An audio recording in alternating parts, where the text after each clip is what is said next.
आज या आपण पापांच्या क्षमेचे रहस्य आणि वल्हांडण सण या विषयांतर्गत परमेश्वराच्या वचनांचा अभ्यास करूया। या विषयाद्वारे आपण परमेश्वराच्या इच्छेला समजण्यासाठी थोडा वेळ घेऊया। आपल्या विश्वासाच्या जीवनातील सर्वात महत्त्वाची गोष्ट म्हणजे परमेश्वर आणि आपल्यामधील संबंध आहे, हो ना? आपण पापी आहोत असे बायबल का म्हणते? आणि आपल्याला परमेश्वराकडे सातत अशी प्रार्थना का करावी लागते, परमेश्वर, मी एक पापी आहे, मी एक पापी आहे। आपण परमेश्वर आणि आपल्या मनुष्यांमधील संबंधाला जाणून घेण्याची गरज आहे। आपण जाणून घेण्याची गरज आहे की आपण कोठून आलो आहोत आणि ह्या जगाला सोडल्यानंतर आपण कोठे जाणार। लोक या पृथ्वीवर जन्म घेतात आणि 70 किंवा 80 वर्ष जगतात आणि मरून जातात। याचा अर्थ असा आहे का की आपले जीवन फक्त या पृथ्वीवरच आहे, की आपण आपल्या जीवनाची सुरुवात सार्वकालिक जगामध्ये केली, परके म्हणून या पृथ्वीवर राहतो आणि मग परत त्या सार्वकालिक जगामध्ये जातो जेथे आपण आधी होतो? जर आपल्याला या गोष्टी समजल्या नाहीत तर आपल्या जीवनात आपल्याकडे चुकीच्या दिशा आणि चुकीची ध्येय असतील।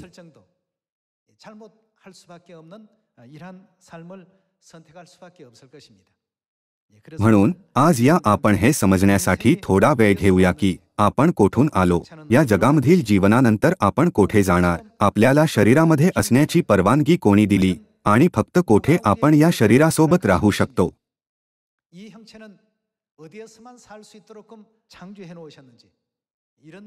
परमेश्वरावर विश्वास ठेवण्यासाठी आणि विश्वासाचे जीवन योग्यरित्या जगण्यासाठी आपण या सर्व महत्त्वाच्या गोष्टींना सोडवण्याची गरज आहे। या आपण उत्पत्ती अध्याय 2 वचन 7 वर जाऊया। मग परमेश्वर देवाने जमिनीतील मातीचा मनुष्य घडवला व त्याच्या नाकपुड्यात जीवनाचा श्वास फुंकला, तेव्हा मनुष्य जीवधारी प्राणी झाला। येथे बायबल म्हणते की मनुष्याला जमिनीच्या मातीपासून निर्माण केले। माती शरीराला दर्शवते, त्याच्या नाकपुड्यांमध्ये फुंकलेला जीवनाचा श्वास आत्म्याला दर्शवतो। या पृथ्वीवर राहणारे सर्व मनुष्य शरीर आणि आत्म्याचे मिश्रण आहे। या आपण उपदेशक अध्याय 12 वचन 7 वर जाऊया। तेव्हा माती पूर्ववत मातीस मिळेल आणि देवाने दिलेला आत्मा त्याच्याकडे परत जाईल। उत्पत्ती अध्याय 2 मध्ये परमेश्वराने शरीर निर्माण करण्यासाठी काय वापरले? माती। बायबल म्हणते की शरीर मातीस मिळेल। शरीरात असलेला आत्मा जो परमेश्वराने दिला तो त्यांच्याकडे परत जाईल। सर्व लोकांनो, जेव्हा तुम्ही परत या शब्दावर लक्ष देता तेव्हा तुम्ही परमेश्वराच्या एका अतिशय महत्त्वाच्या सत्याला शोधू शकाल। समजा की मी माझ्या घरापासून येथे आलो, मात्र यानंतर मी दुसऱ्या ठिकाणी गेलो तर काय होईल? मी परत ह्या शब्दाचा वापर करू शकतो का? परत म्हणजे मूळ ठिकाणी परत जाणे, हो ना? येथे बायबल म्हणते की आपले शरीर पुन्हा मातीस मिळेल आणि आपला आत्मा कोणाकडे परत जाईल? परमेश्वराकडे परत जाईल। परमेश्वर कोठे राहतात? स्वर्गामध्ये। मग आपला आत्मा परत कोठे जाईल? आपला आत्मा परत स्वर्गात जाईल। मग या पृथ्वीवर येण्यापूर्वी आपला आत्मा कोठे राहत होता? स्वर्गामध्ये। आपला आत्मा स्वर्गातून आला आणि परत स्वर्गात जाईल। उपदेशक अध्याय 12 मध्ये लिहिले आहे, माती म्हणजेच आपले शरीर परत मातीस मिळेल आणि आपल्या शरीरात असलेला आपला आत्मा परमेश्वराकडे परत जाईल। म्हणून जेव्हा लोक मरतात तेव्हा आपण म्हणतो की ते परत गेले। परत जाण्याचा अर्थ आहे जिथून आला आहे तेथे जाणे। मग आपण या पृथ्वीवर येण्यापूर्वी स्वर्गामध्ये परमेश्वरासोबत राहत होतो का? आपण देवदूत म्हणजे आत्मे होतो का? या आपण नीतिसूत्रे अध्याय 8 वचन 22 वर जाऊन याबद्दल आणखी वाचूया. त्यात लिहिले आहे, परमेश्वराने सृष्टिक्रमाच्या आरंभी आपल्या प्राचीन कृत्यांतील पहिले कृत्य असे मला निर्माण केले. येथे मी हे नीतिसूत्रेचे पुस्तक लिहिणाऱ्या श्लमोनाला दर्शवते. श्लमोन इस्रायलचा तिसरा राजा होता. मात्र श्लमोनाने म्हटले की परमेश्वराने त्याला जगाच्या उत्पत्तीपूर्वी निर्माण केले. या आपण वचन 23 सह सुरू ठेवूया. अनादिकाली प्रारंभापासून पृथ्वीच्या पूर्वी माझी स्थापना झाली. जलाशय नव्हते, पाण्याने भरलेले झरे नव्हते, तेव्हा मी जन्म पावले.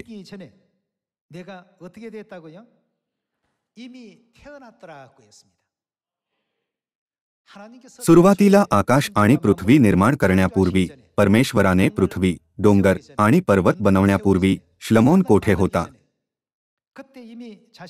त्याने म्हटले की तो जन्म पावला होता. मग तो आत्म्याने जन्मला होता की शरीराने? शरीरात अस्तित्व असणे अशक्य आहे.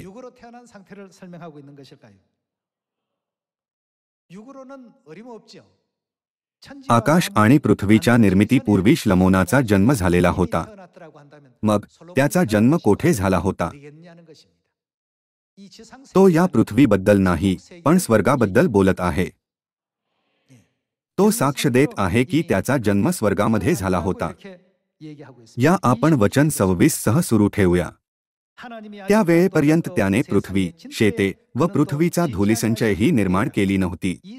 असे लिहिले आहे की परमेश्वराने पृथ्वीची धूळ निर्माण करण्यापूर्वी श्लमोनाचा जन्म झाला होता. श्लमोनाचा जन्म या पृथ्वीवर सुमारे 3000 वर्षांपूर्वी झाला होता. मात्र ह्या पृथ्वीचे वय किती आहे? लोक म्हणतात की पृथ्वीचे वय 4.5 अब्ज वर्ष आहे. याचा अर्थ आहे की श्लमोनाचा जन्म 4.5 अब्ज वर्षांपूर्वी झाला होता. शारीरिक दृष्टिकोनातून हे अशक्य आहे. मग याचा अर्थ काय आहे? याचा अर्थ आहे की तो स्वर्गामध्ये राहू शकणाऱ्या एका आत्मिक प्राण्याच्या रूपात जन्मला होता. या आपण इयोब अध्याय 38 वचन 1 वर जाऊया. तेव्हा परमेश्वराने वावटळीतून इयोबाला उत्तर दिले. तो म्हणाला, अज्ञानाचे शब्द बोलून दिव्य संकेतावर अंधकार पाडणारा हा कोण? आता मर्दाप्रमाणे आपली कंबर बांध. मी तुला हे विचारतो, मला सांग, मी पृथ्वीचा पाया घातला तेव्हा तू कोठे होतास?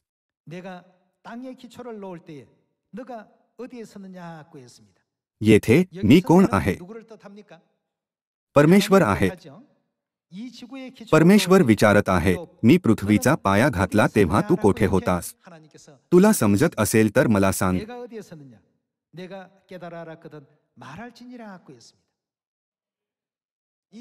परमेश्वराने इयोबाला विचारले, निर्मितीच्या सुरुवातीला तू कोठे होतास? तुला समजत असेल तर मला सांग. इयोब 3500 वर्षांपूर्वी या पृथ्वीवर राहत होता. मात्र परमेश्वर त्याला आठवण करून देत आहेत की 4.5 अब्ज वर्षांपूर्वी देखील त्याचे अस्तित्व होते. या आपण वचन 21 सह सुरू राहूया. हे सर्व तुला ठाऊक असेलच, कारण त्या वेळी तू जन्मला असावास, तू बहुत दिवसांचा म्हणायचा. परमेश्वराने इयोबाला विचारले, मी पृथ्वीचा पाया घातला तेव्हा तू कोठे होतास? तुला समजण्याची अक्कल असेल तर सांग. पण इयोब उत्तर देऊ शकला नाही. म्हणून परमेश्वराने त्याला असे बोलून उत्तर दिले, त्या वेळी तू जन्मला असावास, तू बहुत दिवसांचा म्हणायचा. हे पृथ्वीच्या निर्मितीपूर्वी होते. तर मग इयोबाचा जन्म कोठे झाला होता? ते स्वर्ग नाही का? कोणत्या स्वरूपात? आत्मिक स्वरूपात. तो देवदूताच्या रूपात जन्मला होता. मग फक्त इयोब आणि श्लमोन यांचाच जन्म स्वर्गाच्या राज्यात झाला असून इतर सर्वांचा जन्म ह्या पृथ्वीवर झाला होता का? तुम्हाला असे वाटते का? बायबल सर्व मानवजातीला इयोब आणि श्लमोनाचे उदाहरण दाखवते, म्हणजे आपण समजू शकू की या पृथ्वीवर येण्यापूर्वी आपला जन्म कोठे झाला होतो. मग आपण येथे का आहोत? स्वर्ग जेथे आपल्याला जाण्याची किती इच्छा आहे, तेथे सार्वकालिक जीवन, आशीर्वाद, हर्ष आणि ओसंडून वाहणारा आनंद आहे. बायबल म्हणते की परमेश्वर स्वर्गामध्ये दररोज आनंद निर्माण करतील. श्लमोन आणि इयोब सर्वकाळासाठी स्वर्गात राहण्याऐवजी दुःखाने आणि शोकाने भरलेल्या या पृथ्वीवर का आले?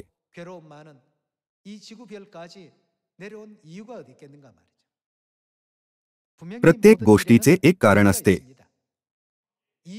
आपण या पृथ्वीवर ह्या शरीरामध्ये विनाकारण राहत नाही. हे फक्त त्यांच्यासाठीच लागू नाही, आपल्यासाठी देखील लागू आहे. आपल्याला या पृथ्वीवर राहण्याची गरज का आहे?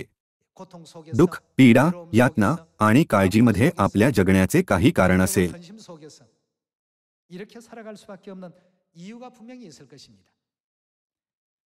येशू या प्रश्नाचे उत्तर घेऊन या पृथ्वीवर आले. या आपण लूक अध्याय 19 वर जाऊया. लूक अध्याय 19 वचन 10. कारण मनुष्याचा पुत्र हरवलेले शोधण्यास व तारण्यास आला आहे. येशू हरवलेल्यांना शोधण्यासाठी आणि तारण्यासाठी या पृथ्वीवर आले. हा त्यांच्या येण्याचा उद्देश होता. येथे येशूने म्हटले की आपण हरवलो होतो. मग हरवण्यापूर्वी आपण कोठे होतो? आपण स्वर्गामध्ये होतो. मात्र आपण स्वर्गातून हरवलो आणि या पृथ्वीवर भटकत आहोत. म्हणूनच येशूने म्हटले की आपण हरवलेलो होतो. त्यांनी म्हटले की ते हरवलेले शोधण्यास व तारण्यास आले आहेत. मग आपण का हरवलो?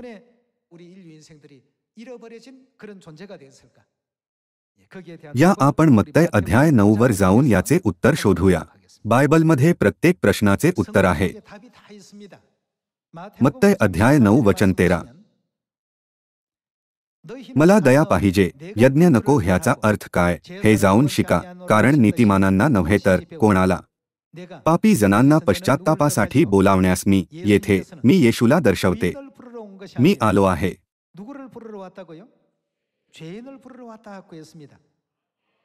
जेव्हा तुम्ही जोडी वचनांसह बायबल वाचाल तेव्हा तुम्ही फार महत्त्वाचे संकेत सापडू शकाल. आपण का हरवलो होतो? आपण स्वर्गामध्ये पाप केल्यामुळे आपण हरवलो होतो. आपण पाप केल्यामुळे आपल्याला या पृथ्वीवर टाकण्यात आले. म्हणूनच येशूने त्यांच्या येण्याचा उद्देश सांगताना म्हटले, हरवलेले शोधण्यास आलो आहे. दुसऱ्या वचनात त्यांनी म्हटले, पाप्यांना बोलावण्यास आलो आहे. सर्व लोकांनो, बोलावणे आणि शोधणे हे एकच नाही का? जेव्हा तुम्हाला डिकन किमला शोधायचे असेल तेव्हा तुम्ही त्यांना डिकन किम असे बोलावणार नाही का? बोलावणे आणि शोधणे याचा एकच अर्थ आहे. येशू पाप्यांना शोधण्यासाठी या पृथ्वीवर आले.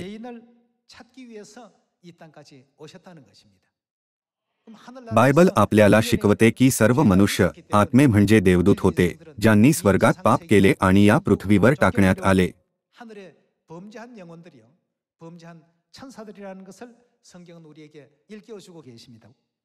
काही लोक म्हणतात, मी माझ्या आयुष्यात कोणालाच दुखावलेले नाही. मी कधीच काही वाईट केले नाही. मात्र जेव्हा कधी मी चर्चला जातो तेव्हा ते म्हणतात, आपण पापी आहोत. त्यामुळेच मला चर्चमध्ये जाण्याची इच्छा नाही. आपण म्हणत असलेले पाप स्वर्गामध्ये केलेले मूळ पाप आहे. परमेश्वर आपल्याला बायबलद्वारे शिकवत आहेत की आपण प्रामाणिकपणे पापांबद्दल पश्चात्ताप केला पाहिजे. या आपण योहानाचे पहिले पत्र अध्याय 1 वचन 8 वर जाऊया. आपल्या ठायी पाप नाही असे जर आपण म्हणत असलो तर आपण स्वतःला फसवतो व आपल्या ठायी सत्य नाही. जर आपण आपली पापे पदरी घेतली तर तो विश्वसनीय व न्यायी आहे, म्हणून आपल्या पापांची क्षमा करील व आपल्याला सर्व अनितीपासून शुद्ध करील. आपण पाप केले नाही असे जर आपण म्हटले तर आपण त्याला लबाड ठरवतो आणि त्याचे वचन आपल्या ठायी नाही.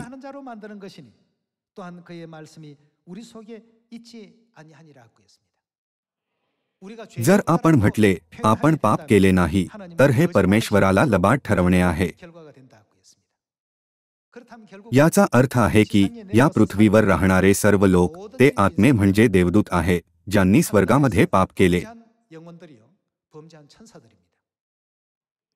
येशू या पृथ्वीवर पाप केलेल्या आत्म्यांना पश्चात्तापाकडे घेऊन जाण्यासाठी आले. हरवल्यांना शोधण्यासाठी ते दुःखाचे जीवन जगले आणि आपले पाप उचलून वधस्तंभावर मरण पावले. आपण स्पष्टपणे जाणून घेतले पाहिजे की आपण येथे या पृथ्वीवर का आहोत आणि सोबतच हे कारण देखील जाणून घेतले पाहिजे की सर्व मानवजातीने परमेश्वरावर विश्वास का ठेवला पाहिजे.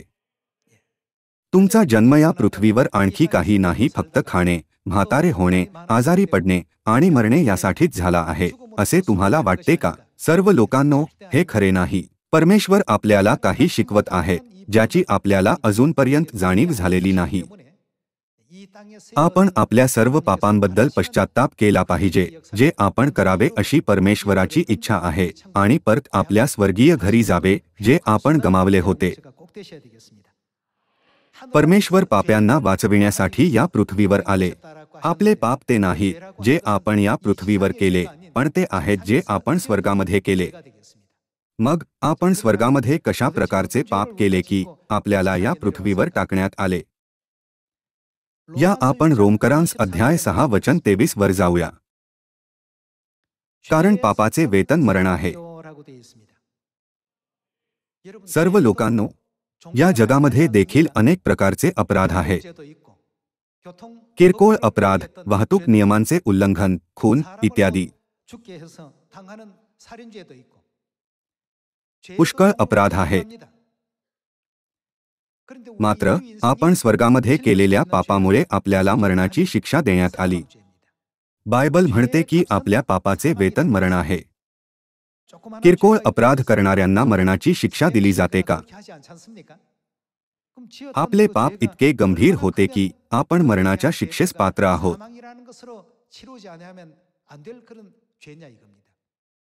आपण जाणीव केली पाहिजे की आपण स्वर्गामध्ये मोठे पाप केले आणि आपल्या पापांची शिक्षा म्हणून पाप्यांचे जीवन जगण्यासाठी या पृथ्वीवर टाकण्यात आले. जर आपण गुन्हेगारी कायदा प्रणालीशी आपल्या परिस्थितीची तुलना केली तर आपल्याला मरणाची शिक्षा मिळाली आहे. आपण मरणाची शिक्षा मिळविण्यायोग्य पाप केले. आपण बऱ्याच वेळा आपण मरणाच्या शिक्षेस पात्र पापी आहोत हे वाक्य वापरतो. मात्र आपण त्या सत्याबद्दल जाणीव करत नाही आणि आपले दैनंदिन जीवन जगतो. म्हणूनच आपण अहंकारी, गर्विष्ठ बनतो आणि परमेश्वरासमोर स्वतःबद्दल बढाई मारतो. संपूर्ण मानवजात अशा प्रकारचे जीवन जगत आहे. सर्व लोकांनो, आपण आपल्या पापाबद्दल पश्चात्ताप करण्यासाठी येथे आहोत. परमेश्वराने आपल्याला एक दिलासा दिला आहे. ते या पृथ्वीवर आपले 70 किंवा 80 वर्षांचे जीवन आहे. परमेश्वराने आपल्याला पश्चात्ताप करण्याचा कालावधी दिला आहे, पण त्याऐवजी लोक अधर्म करतात. त्यामुळेच शेवटी परमेश्वर त्यांचा शेवटला न्याय करतील. आपण त्या दिवसाला न्यायाचा दिवस म्हणतो. या आपण वचन 23 पुन्हा पाहूया. कारण पापाचे वेतन मरण आहे, पण देवाचे कृपादान आपल्या प्रभू येशू ख्रिस्तामध्ये सार्वकालिक जीवन आहे. आपण मरणाच्या शिक्षेस पात्र पापी होतो. मात्र परमेश्वराने आपले सर्व पाप क्षमा केले. आपल्याला सार्वकालिक जीवनाकडे नेणारी परमेश्वराची कृपा आपण मिळवली पाहिजे. ती कृपा मिळवण्यासाठी आपण परमेश्वराच्या अभिवचनांमध्ये भाग घेतला पाहिजे. मरणाची शिक्षा त्या लोकांना दिली जाते ज्यांनी गंभीर पाप केले आणि जे समाजामध्ये आणखी राहण्यायोग्य नाही, हो ना? आपण सर्व स्वर्गीय देवदूत आहोत ज्यांनी स्वर्गामध्ये गंभीर आणि अक्षम्य पाप केले आणि स्वर्गातून या पृथ्वीवर काढून टाकण्यात आले. मात्र परमेश्वराने आपल्याला नाकारले नाही. त्यांनी आपल्याला त्यांचे पुत्र आणि कन्या मानले आणि आपल्याला आपल्या पापांबद्दल पश्चात्ताप करण्याची आणि तारण प्राप्त करण्याची संधी दिली. आपण या मौल्यवान संधीकडे कधीच दुर्लक्ष केले नाही पाहिजे. आपण परमेश्वराच्या इच्छेनुसार पश्चात्तापाचे जीवन जगले पाहिजे. सर्व मानवजातीसाठी स्वर्गाच्या राज्यात परत जाण्याचा हा एकमेव मार्ग आहे. या आपण इफिस्करांस अध्याय 1 वचन 7 वर जाऊया. त्याच्या कृपेच्या समृद्धीप्रमाणे त्या प्रियकराच्या ठायी त्याच्या रक्ताच्या द्वारे खंडणी भरून मिळवलेली मुक्ती म्हणजे आपल्या अपराधांची क्षमा आपल्याला मिळाली आहे. स्वर्गाच्या राज्यात परत जाण्याचा फक्त एकच मार्ग आहे. तो म्हणजे आपल्या पापांची क्षमा आहे. बायबल याला अपराधांची क्षमा या रूपाने व्यक्त करते. पापांची क्षमा मिळाल्याशिवाय कोणीही स्वर्गाच्या राज्यात प्रवेश करू शकत नाही.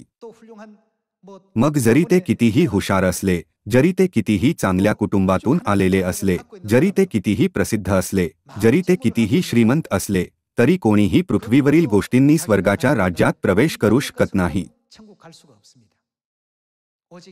जेव्हा आपण स्वर्गात केलेल्या आपल्या पापांची क्षमा प्राप्त करतो, फक्त तेव्हाच आपण स्वर्गात परत जाऊ शकतो.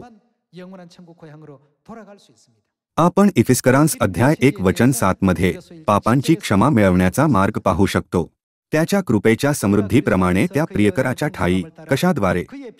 त्याच्या रक्ताच्या, येशूच्या रक्ताच्या द्वारे खंडणी भरून मिळवलेली मुक्ती म्हणजे आपल्या अपराधांची क्षमा आपल्याला मिळाली आहे.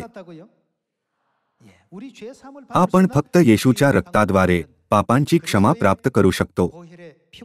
हाच एकमेव मार्ग आहे. या अभिवचनाशिवाय कोणताच मार्ग नाही. या आपण शोधूया की आपण पापांची क्षमा मिळवू शकू म्हणून कोणत्या विधीद्वारे येशू आपल्याला त्यांचे रक्त प्राप्त करण्याची परवानगी देतात. या आपण मत्तय अध्याय 26 वचन 17 वर जाऊया.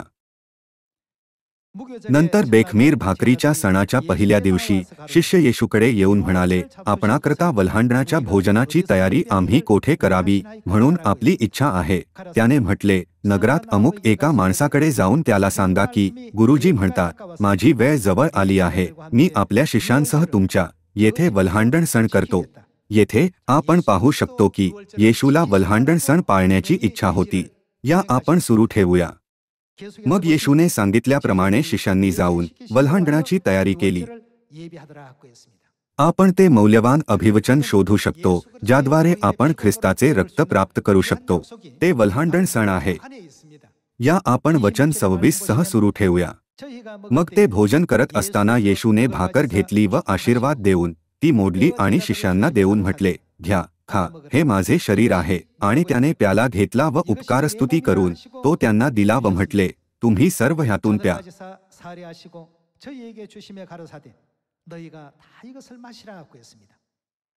आपण प्याला स्वतः पिऊ शकत नाही. वल्हांडणाचा द्राक्षरस असलेला प्याला देत असताना येशूने काय म्हटले? हे माझे नव्या कराराचे रक्त आहे.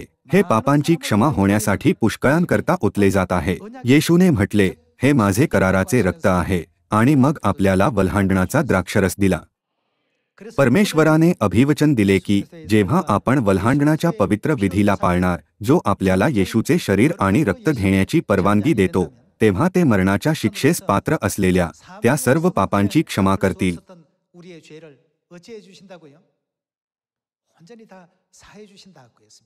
आपण यावर विश्वास ठेवला पाहिजे. मात्र जरी बायबल याची स्पष्टपणे साक्ष देत आहे, तरी आजकाल कोणतेच चर्च वल्हांडण सण पाळत नाही.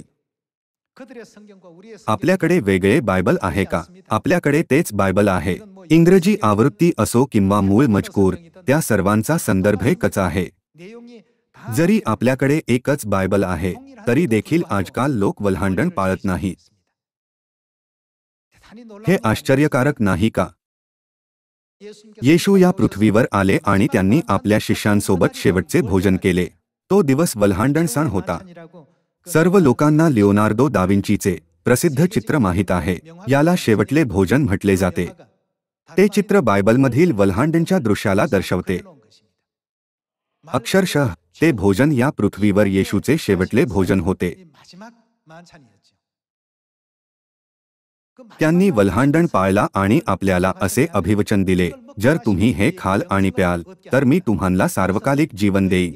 ही भाकरी व द्राक्षारस हे अभिवचन आहे की तुम्हाला पापांची क्षमा दिली आहे, म्हणजे तुम्ही स्वर्गाच्या राज्यात परत जाऊ शकता. वल्हांडणाच्या माध्यमातून आपल्याला तो आशीर्वाद देण्याची येशूची इच्छा होती. त्यावेळी येशू आणि त्यांच्या प्रेषितांनी वल्हांडण पाळला. इसवी सन 325 पर्यंत वल्हांडण पाळण्यात आला होता. मात्र वल्हांडणाचे हे मौल्यवान सत्य कधी नाहीसे झाले. रोमन सम्राट कॉन्स्टंटाईन राज्य करत असलेल्या निकियामध्ये एक परिषद आयोजित करण्यात आली होती. सर्व चर्चचे नेते तेथे एकत्र झाले आणि वल्हांडणाला कसे रद्द करावे यावर चर्चा केली. त्यांनी इसवी सन 155, 197 आणि 325 मध्ये हा प्रयत्न केला. त्यांनी 3 वेळा प्रयत्न केले आणि इसवी सन 325 मध्ये वल्हांडण पूर्णपणे नाहीसा केला. वल्हांडण रद्द करण्यात आला याचा अर्थ आहे की परमेश्वराचे अभिवचन नाहीसे झाले. कोणाकडेच पापांची क्षमा प्राप्त करण्याचा अधिकार असू शकत नाही असे यामुळे, कारण की कोणाकडेच परमेश्वराचे अभिवचन नाही. त्यामुळेच परमेश्वराला दुसऱ्यांदा शरीरामध्ये यावे लागले म्हणजे आपण पुन्हा पापांची क्षमा मिळवू शकू. जसे की कोणीच आपल्याला मार्ग शिकवू शकत नाही आणि आपल्यासाठी मार्गही उघडू शकत नाही, म्हणून परमेश्वर आले आणि या समस्येला सोडवले. या आपण इब्री अध्याय 9 पाहूया. इब्री लोकांस पत्र अध्याय 9 वचन 28. त्या अर्थी ख्रिस्त पुष्कळांची पापे स्वतःवर घेण्यासाठी एकदाच अर्पण केला गेला आणि जे त्याची वाट पाहतात त्यांना पापसंबंधात नव्हे तर तारणासाठी तो दुसऱ्यांदा दिसेल.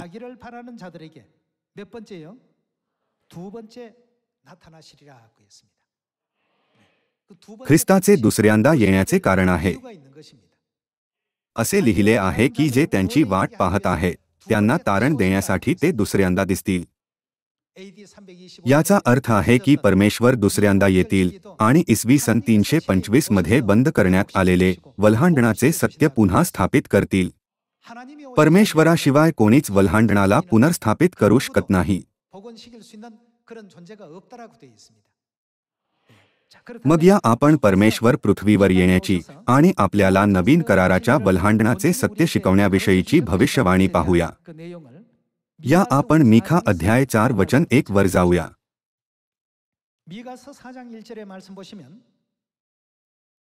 शेवटल्या दिवसात असे होईल की परमेश्वराच्या मंदिराचा डोंगर पर्वतांच्या माथ्यावर स्थापण्यात येईल आणि सर्व डोंगराहून तो उंच होऊन त्याकडे राष्ट्रे लोटतील. देशोदेशींच्या लोकांच्या झुंडीच्या झुंडी जातील व म्हणतील, चला आपण परमेश्वराच्या पर्वतावर याकोबाच्या देवाच्या मंदिराकडे चढून जाऊ. तो म्हणजे परमेश्वर काय करतील? परमेश्वर आम्हाला आपले मार्ग शिकवो.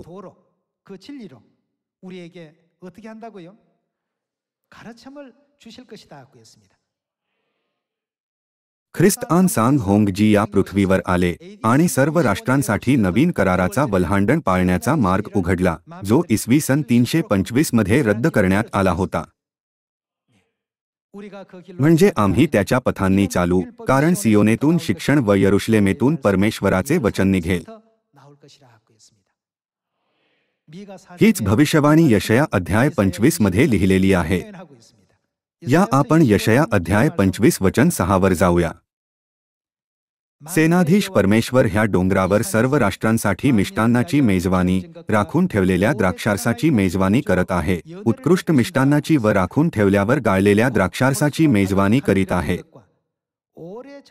असे लिहिले आहे, राखून ठेवल्यावर गाळलेला द्राक्षारस. या आपण परमेश्वर राखून ठेवलेल्या द्राक्षारसाची मेजवानी का तयार करणार याचे कारण शोधूया. या आपण वचन 7 पाहूया. सर्व लोकांना झाकून टाकणारे झाकण, सर्व राष्ट्रांना आच्छादून टाकणारे आच्छादन तो ह्या डोंगरावरून उडवून देत आहे. तो काय नाहीसा करणार? मृत्यू कायमचा नाहीसा करतो. येथे दाखवलेला द्राक्षरस मृत्यू कायमचा नाहीसा करतो. बायबलच्या 66 पुस्तकांमध्ये जो मृत्यू कायमचा नाश करणारा एकमेव द्राक्षरस वल्हांडणाचा द्राक्षरस आहे, जो येशूच्या रक्ताला दर्शवतो. मग वल्हांडणाचा द्राक्षरस मृत्यू कायमचा नाहीसा कसा करतो? योहान अध्याय 6 वचन 54 मध्ये येशूने याबद्दल स्पष्टपणे वर्णन केले. जो माझा देह खातो व माझे रक्त पितो त्याला काय सार्वकालिक जीवन प्राप्त झाले आहे. आपण जे पापी आहोत त्यांच्याकडे सार्वकालिक जीवन असू शकत नाही. जेव्हा आपले पाप पूर्णपणे क्षमा केले जातात, फक्त तेव्हाच आपण सार्वकालिक जीवन मिळवू शकतो. जेव्हा येशूने वल्हांडणाच्या भाकर आणि द्राक्षरसाला दिले, तेव्हा त्यांनी म्हटले, हे माझे शरीर आहे, हे माझे रक्त आहे, खा आणि प्या. जो माझा देह खातो आणि माझे रक्त पितो, त्याला सार्वकालिक जीवन प्राप्त झाले आहे आणि मीच त्याला शेवटल्या दिवशी उठवी. त्यांनी हे अभिवचन दिले. सर्व लोकांनो, आपण स्वर्गामध्ये देवदूत होतो. तथापि आपण पाप केल्यामुळे आपल्याला स्वर्गातून या पृथ्वीवर टाकण्यात आले. आपले पाप फार गंभीर होते, जे मरणाच्या शिक्षे योग्य होते. ते अक्षम्य पाप होते. या पृथ्वीवर देखील मरणाच्या शिक्षेपेक्षा जास्त गंभीर कोणती शिक्षा आहे का?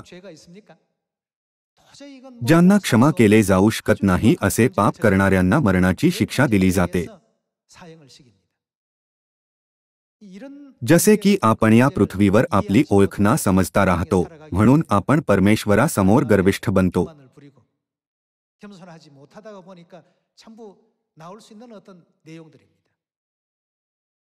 नवीन कराराचा वल्हांडण जो मृत्यू कायमचा नाहीसा करतो, जीवनाच्या सत्याचा द्राक्षरस.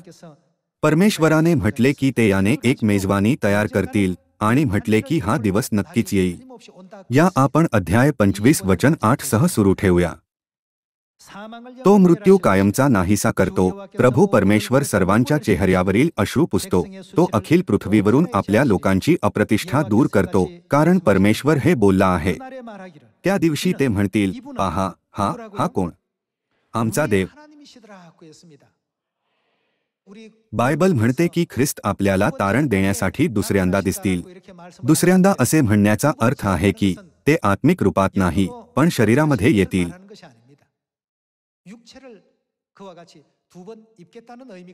असे यामुळे आहे कारण की ख्रिस्त नेहमी आत्म्याने आपल्याबरोबर आहे. असे लिहिले आहे, युगाच्या समाप्तीपर्यंत मी सर्व दिवस तुमच्याबरोबर आहे. जेव्हा परमेश्वर आत्मिक अवस्थेत आहे, तेव्हा ते पहिल्यांदा किंवा दुसऱ्यांदा येतात असे आपण म्हणत नाही. परमेश्वर आत्मिक अवस्थेत होते आणि जेव्हा त्यांनी बेथलेहेममध्ये जन्म घेतला होता, तेव्हा ते पहिल्यांदा देहधारी झाले. आणि इब्री लोकांस अध्याय 9 मध्ये असे लिहिले आहे की आपल्या तारणासाठी ते पुन्हा एकदा देहधारी होतील. असे लिहिले आहे, जे त्याची वाट पाहतात त्यांना तारणासाठी तो दुसऱ्यांदा दिसेल. जेव्हा परमेश्वर दुसऱ्यांदा येतात, तेव्हा तुम्ही त्यांना ओळखू शकता का? आज बरेच लोक स्वतः दुसऱ्यांदा येणारे ख्रिस्त असल्याचा दावा करत आहेत. खऱ्या ख्रिस्ताला आपण कसे ओळखू शकतो? आपण बायबलमध्ये उत्तर पाहू शकतो. आपण बायबलमधील भविष्यवाण्यांचा अभ्यास करण्याची गरज आहे. जेव्हा तुम्ही बायबलमधील भविष्यवाण्यांचा अभ्यास करता, तेव्हा इसवी सन 325 मध्ये वल्हांडण रद्द करण्यात आला होता. तो 1600 वर्षांनंतर पुनर्स्थापित झाला आहे. तो खरोखर राखून ठेवलेला द्राक्षरस होता. म्हणून त्यावेळी लोक काय म्हणतील? त्या दिवशी ते म्हणतील, पहा, हा आमचा देव, त्याची आम्ही आशा धरून राहिलो. तो आमचे तारण करील.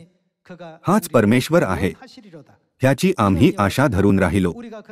त्याने केलेल्या तारणाने आपण उल्हास व हर्ष पावू. सर्व लोकांनो, आपण पापांची क्षमा प्राप्त करावी म्हणून परमेश्वराने वल्हांडणाची स्थापना केली. आज आपण बायबलच्या या भविष्यवाण्यांचे पालन करून स्वर्गाच्या राज्यात प्रवेश केला पाहिजे.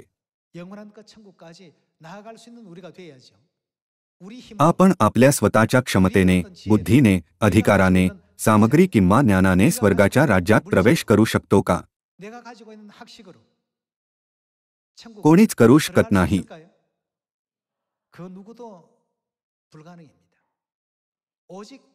फक्त परमेश्वरच आपल्या पापांची क्षमा करू शकतात.